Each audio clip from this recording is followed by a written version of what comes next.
दो जुड़वा बहनों की पहली रसोई। माँ, मुझसे नहीं बनता ये हलवा। कब से कोशिश कर रही हूँ। 2 बार तो हलवा जल गया और इस बार एकदम पतला पानी बन गया। मैं इस रसोई के काम के लिए नहीं बनी और ना ही हलवा मुझसे बनेगा। अपनी बेटी जिया की इस बात से मालती चिंता में आ जाती है। हे भगवान, क्या करूं मैं इस लड़की का। हलवा भी नहीं बनाया जा रहा इससे। ससुराल जाएगी तो रसोई कैसे संभालेगी। लड़के वालों के सामने तो फट से मुंह फाड़ कर बोल दिया था कि मुझे सब कुछ बनाना आता है। अगर हलवा तुझसे नहीं बनेगा तो और किससे बनेगा। इतने में जिया अपनी बहन को आवाज देकर बुलाती है। पिया, अरे ओ पिया, माँ बुला रही हैं। आई। जी माँ, बुलाया? लो माँ, आ गई मेरी प्यारी बहन पिया। ये बनाएगी मेरे हिस्से का हलवा। देख रही है पिया, तेरी निकम्मी बहन कैसे दांत फाड़ रही है। कभी कभी तो मुझे यकीन ही नहीं होता कि तुम दोनों को मैंने एक ही कोख से जन्म दिया है। मालती के इस कथन का कारण था अपनी दोनों जुड़वा बेटियों का अलग अलग स्वभाव। हालांकि दोनों शक्ल सूरत से एक जैसी ही दिखती थी। अगर दोनों को एक साथ खड़ा कर दिया जाए तो पहचान पाना मुश्किल होगा कि कौन पिया है और कौन जिया। जहां पिया सीधी सादी, संस्कारी और घर के काम में निपुण थी, वहीं जिया मनमौजी थी। दोनों की शादी वसुंधरा के बेटों कार्तिक और अनुज से पक्की हो चुकी थी, इसलिए मालती जिया को खाना बनाना सिखाती है। पर जिया लीबा पोती में ही लगी रहती। गुजरते वक्त के साथ दोनों बहनें शादी करके ससुराल आ जाती हैं। हे भगवान, मेरी ये जुड़वा बहू की शक्ल तो एकदम सीता गीता के जैसी मिलती है। अब इसमें से कौन पिया है कौन जिया, कैसे पहचानूं? तभी जिया फट से कहती है, माँ जी, मैं पिया हूँ और ये जिया। अच्छा, चलो दोनों बहनें जल्दी से इस कलश को गिराकर अंदर आ जाओ। दोनों बहनें गृह प्रवेश करके ससुराल में कदम रखती हैं, जहां उन दोनों के एक से चेहरे देखकर रिश्तेदार भी अचक्के रह गए। माला और गेंदा भी देखने लगी। बाप रे जीजी, तुम्हारी बहुएं तो एकदम अंजू मंजू की हमजोली हैं। हाँ माला, दोनों जुड़वा बहनें हैं ना, इसीलिए। अच्छा चलो, अब तुम दोनों बहनें जाकर आराम कर लो और कल वक्त से उठना, क्योंकि तुम दोनों की पहली रसोई है। जी माँ जी। दोनों बहनें अपने अपने पतियों के साथ कमरे में आ जाती हैं, जहां जिया मन ही मन बड़बड़ा उठी। मैं तो नहीं उठने वाली। पहली रसोई के लिए 5 बजे।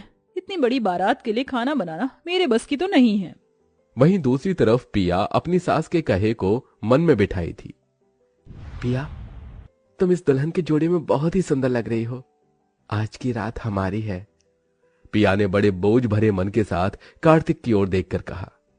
कार्तिक जी, कल ससुराल में मेरा पहला दिन है। पहली रसोई के लिए जल्दी उठना है। मैं सो जाऊं प्लीज?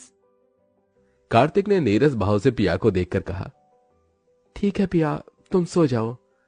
अगले दिन पिया सुबह के 5 बजे उठकर ससुराल की साफ सफाई में लग गई, जबकि कामचोर जिया बिस्तर पर पैर पसारे मजे की नींद सोई रही। देखते ही देखते सूरज निकल आया।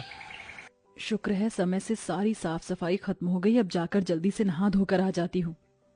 बेचारी पिया सारा काम निपटा कर थक कर चूर हो गई। फिर वो नहाकर तैयार हो रही थी कि उसको कमरे में देखकर उसकी जुड़वा आलसी बहन जिया फट से पिया की जैसी साड़ी पहनकर रसोई में आ गई और अपनी सास को आता देखकर गहरी सांस भरते हुए थके होने का एहसास जताया। उफ, उई माँ, मेरी कमर। अरे पिया बहू, तू अकेले काम कर रही है। जिया बहू कहाँ है? जी वो माँ जी, जिया को जरा देर से उठने की आदत है, मैं उठा देती हूँ जाकर। जिया ने चालाकी दिखाकर अपनी सास की नजर में खुद को कामकाजी साबित किया।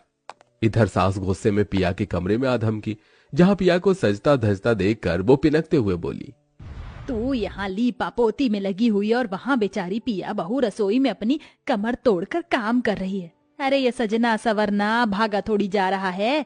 थोड़ी साफ सफाई करवा देती अपनी बहन के साथ तो तेरे के हाथ घिस जाते। इतना भला बुरा सुनकर बेचारी पिया की आंखें भर आईं। जिया की बच्ची, मुझे लगा नहीं था कि तू ऐसा करेगी। ऐसी बहन होने से भला तो दुश्मन होता है। कमर तोड़कर काम मैंने किया और क्रेडिट ये ले गई। फिर थोड़ी ही देर में दोनों बहनों की पहली रसोई की रस्म शुरू हो गई, जहां वसुंधरा एक बार फिर पिया को जिया समझकर धमकाते हुए बोली, देख जिया बहू, तेरी एक भूल मैंने नजरअंदाज कर दी, मगर इस बार कोई काम चोरी नहीं चलेगी। तुम दोनों बहनों को पहले रसोई में सबसे पहले हलवा बनाना है, और फिर पूरी, छोले, राजमा, चावल। और हाँ, तेरी बुआ सास को शुगर है तो वो सादे फुलके खाती हैं, और माला मौसी को मिठाई बहुत भाती है तो एक आध आइटम बना लेना, गुलाब जामुन और शाही टुकड़ा। डबडबाई आंखों से पिया ने अपनी सास की ओर देखकर कहा, माँ जी, इस बार मैं आपको शिकायत का मौका नहीं दूंगी, एकदम अच्छे से पहली रसोई की रस्म करूंगी। पर इतना सब बनाने की बात से जिया का सिर नाचने लगा। उफ, मुझे तो हलवा तक बनानी नहीं आता, इतनी सारी वैरायटी कैसे बनाऊंगी? ओ गॉड, बचा लेना। पिया झटपट से हलवा बना लेती है, वहीं जिया हलवा बनाने में उलझी हुई थी। हलवा तो बन गया, अब जल्दी से मटर पनीर की सब्जी बना लेती हूँ और एक तरफ आटा गूंथ लेती हूँ। जिया जलन से भर गई क्योंकि उसका हलवा बार बार जल जाता था। उफ, हलवा फिर जल गया। अगर इसमें लगी रही तो बाकी खाना कब बनाऊंगी? जो भी है सही है। जिया रोध होकर कच्ची पक्की पूरी तलने लगी। इधर मेज पर पूरा ससुराल बेसब्री से दोनों बहनों की पहली रसोई की बाट जो रहा था। ओहो, रसोई से खाने की कितनी अच्छी खुशबू आ रही है, अब तो पेट में कबरी हो रही है खाने की। वही तो जिज्जी, जल्दी करो ना। बहू रानियों, जल्दी से खाना ले आओ भाई। ये सुनते ही डर के मारे जिया दांतों तले उंगली दबा लेती है। अब क्या करूं, मैंने तो इतनी देर में बस ये जला हलवा और ये 4 पूरी ही तली हैं। तभी जिया अपनी बहन जैसी साड़ी पहने होने का फायदा उठाने के लिए दिमाग दौड़ाती है और बहाने से पिया को भेज देती है। पिया देख, मैं तुझे बताना भूल गई, जीजा जी कब से तुझे बुला रहे थे। अच्छा, मैं देख कर आती हूँ। इतने में जिया फट से पिया का बनाया सारा खाना परोस देती है। ये लीजिए बुआ जी, मौसी जी, गर्मा गर्म पूरी, सब्जी, हलवा सब रेडी है। सब हबड़ हबड़ खाने लगे। ओए होए होए, क्या बढ़िया स्वाद है, खाने में एकदम नरम नरम पूरी और हलवा तो अमृत से भी मीठा। हाँ, मगर इसकी दूजी बहन कहाँ है? आती होगी माला, ठहर मैं बुलाती हूँ। जिया बहू, जल्दी खाना लेके आ।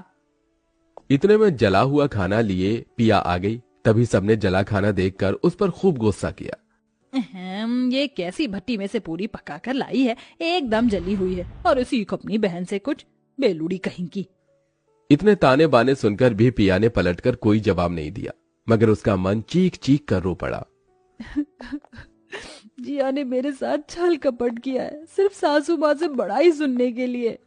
सभी ने जिया को पहली रसोई में रुपए, पैसे, गहने, बहुत कुछ दिया। ये लो पिया बहू, तुम में हर गुण भरा है, तुम ही इस 9 लखा हार के काबिल हो। धन्यवाद माँ जी। बेचारी मेरी बहन, मैंने उसको बुद्धू बना दिया, इसलिए तो मैंने डिट्टो इसके जैसी साड़ी खरीदी है। इसी तरह दिन गुजरते गए, सब रिश्तेदार भी लौट गए, पर दोनों जुड़वा बहनों के कामों की गलतफहमी वसुंधरा के आगे बनी रही। एक बहू होने का सारा कर्तव्य पिया निभाती, पर बढ़ाई जिया को मिलती। मगर एक दिन वसुंधरा ने देखा कि पिया रसोई के भीतर बिना चप्पल के खाना बना रही थी, उसकी चप्पल बाहर थी। ये जिया बहू रसोई का इतना आदर कब से करने लगी? कहीं मुझसे ही दोनों बहनों को पहचानने में भूल तो नहीं हो गई? इस बात को साफ करने के लिए वसुंधरा ने जिया को पिया कहकर पुकारा। पिया बहू, जरा रसोई में तो आना। उफ, सासू माँ को भी ना चैन नहीं है। आई माँ जी। जिया बेधड़क सैंडल पहने रसोई में घुस आई। जी माँ जी, बुलाया? हाँ, वो मुझे ना तेरे हाथों की गर्मा गर्म पूरी खाने का बड़ा मन है, वो जो तूने पहली रसोई में बनाई थी। अभी माँ जी? हाँ बहू, 4 पूरी तलना तेरे बाएं हाथ का खेल है।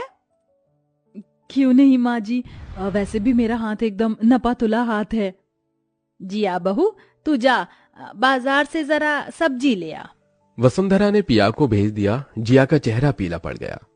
उफ, आज तो बुरी फंस गई जिया।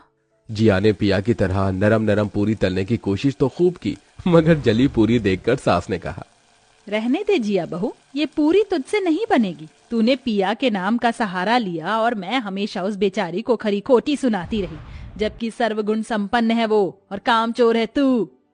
सासू माँ, मुझे माफ कर दीजिए, मैं बस खुद को अच्छा साबित करना चाहती थी, मुझे बस एक मौका दे दीजिए। इतने में पिया आ जाती है।